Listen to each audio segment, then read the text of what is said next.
Naomi Home presents the Venus Adjustable Drafting Stool Assembly video. Before we begin, please make sure to have the assembly instructions on hand to follow along and have all the parts listed.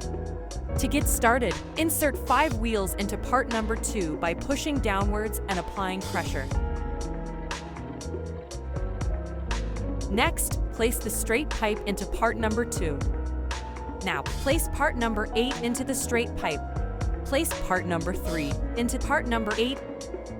Connect part number 4 onto the bottom of part number 5 by attaching 4 screws into each corner. Insert part number 6 into the back support piece. Now, connect the back support piece onto part number 7 by using 2 B screws. Insert the bottom of part number 6 into part number 4.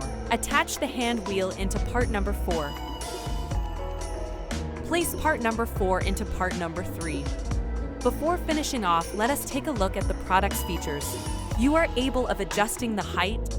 To go up, pull up the lever while not sitting on the chair base. To go down, pull up the lever while sitting on the chair base. And there you have it. Your adjustable drafting stool is complete and ready for use. Thanks for watching. Please like, subscribe, and share for more Naomi Home content. You can find the product link and more in the description below.